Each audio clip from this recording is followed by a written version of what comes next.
The Biden administration is taking aim at real estate investors by targeting the 1031 exchange. If you are a real estate investor or if you want to become a real estate investor, it is going to be very important that you pay attention to the details of the new plan that the Biden administration is proposing.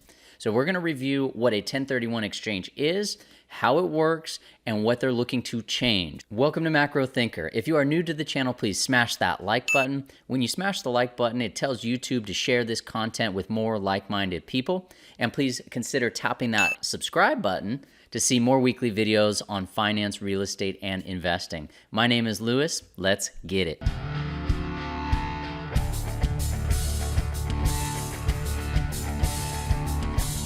All right, let's jump right into it. Up on the screen, I have an article from Bloomberg titled Biden Targets $41 billion Tax Break for Rich Real Estate Investors. The U.S. president wants to cut back a tax break that allows investors to keep buying and selling properties without paying capital gains tax. And of course, what they're referring to here is the 1031 exchange. So the new economic plan calls for abolishing the right to defer certain tax payments on property investment gains that are over $500,000. This is part of a broader effort to raise taxes on the rich to pay for the expansion of services, including free preschool, to less wealthy Americans. This tax provision, which is known as a like-kind or a 1031 exchange, is essentially a perk for real estate investors, which allows them to roll the proceeds of real estate sales into future purchases without paying capital gains tax on the profits. Now, this deferral process can theoretically continue indefinitely until the investor's death, and if assets are passed on to an heir, the capital gains tax bill is often wiped out in what is known as a step up in basis. So in plain English, let's say you are a rental property investor and you purchase a rental home for $500,000. And over the course of 10 years, that home becomes worth $1 million.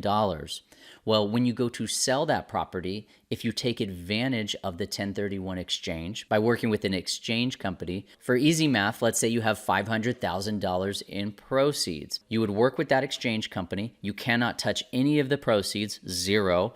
100% of those proceeds would go to the exchange company, and if you can identify a property of like kind, so in other words, another rental property or investment property, you can roll 100% of those proceeds without having to pay any capital gains tax. So this is an extremely useful tool for investors, especially small investors who are looking to grow and build their wealth long term. This strategy was projected to save investors $41.4 billion between 2020 and 2024. These figures, however, don't break down how much of this benefit applies to the gains that are greater than $500,000. So to be perfectly clear, under the rule the way it is written today, there is no limit to how much you can defer. Under this proposed new plan, that limit is $500,000. So any proceeds past that $500,000 mark will be now subject to the capital gains tax, which coincidentally, the Biden administration is looking at changing that as well. So who will these changes affect? Well, exclusively investors in property, such as those who own residential real estate. And these can be large investors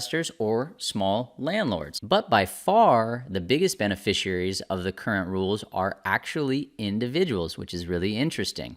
So according to the JCT figures, this year's corporations will benefit to the tune of $2.3 billion, while individuals will gain $5.7 billion.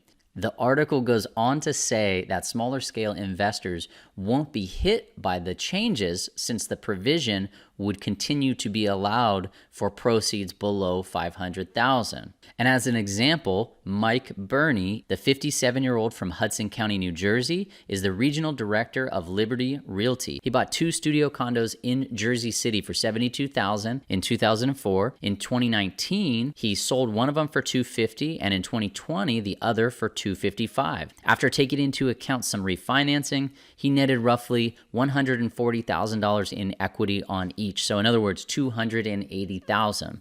Then he used the proceeds to buy 2 condos in Ashbury Park and 2 in Union City. So what he did is he took the 2 that he owned, he sold them at a profit and exchanged them for like-kind property and traded up. So instead of 2 condos, now he owns 4. And he says that the purchases would not have happened without the capital gains break. And he's skeptical of tweaking the benefit. He says it's the best way for an individual to build equity. It's a shame that politicians wrongly portray the 1031 exchange as a tax loophole for the wealthy. Now, you may be saying to yourself, yeah, Lewis, I totally understand that. But under this provision, the way it's written, this gentleman would still not be subject to the capital gains tax because his proceeds were less than $500,000. And you're absolutely right. However, what happens the next time he tries to sell a property? Or what if he wants to sell all 4 of the condos that he just bought and his gain exceeds that $500,000? He may no longer be eligible to take advantage of that tax break. So let's step away from the article for a second and let's think through some of the impacts that changing this provision could have on real estate and real estate investors. So for starters, if you listen to guys like Tom Wheelwright, he's one of the Rich Dad advisors, he will tell you that the tax code is a series of incentives. And what he means by that is that the government cannot accomplish their mission 100% by themselves. They have to defer to the private sector. So they incentivize real estate investors and entrepreneurs to provide certain things that they know that the people need. For example, affordable housing or retail space for commercial businesses. So my point by mentioning this is that by changing these provisions, it's going to influence the behaviors of real estate investors and entrepreneurs. And they are going to start looking for new ways to shelter their profits. One way they could do that if they wanted to stay in real estate is they could start to target smaller deals. Smaller deals where they know they're not going to have more than a $500,000 profit.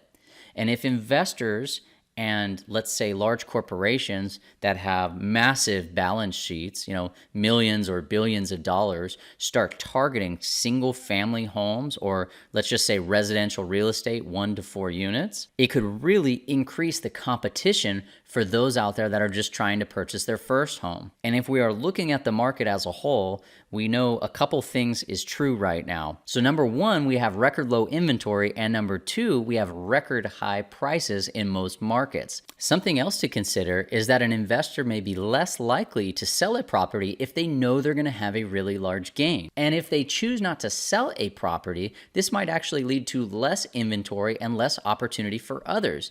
It also means that less transactions will take place, which means that less working professionals will have business to conduct. And as an example, I'm talking about real estate agents, mortgage brokers, title companies, exchange companies, appraisers, inspectors, contractors, etc. And the third thing that I think would be more likely with this new provision is that investors are going to be more likely to take on additional debt. So rather than selling the property, they're going to look to refinance and pull money out of the property completely tax-free and utilize that money to go ahead and roll into additional deals, whether that's real estate or in a completely different investment vehicle altogether. And again, this just may mean less inventory, less opportunity, more competition, making it much more challenging for your regular mom and pop investor or even your first time home buyer. Now, of course, only time will tell how this plan will actually impact real estate investing, but it is absolutely something that we need to pay attention to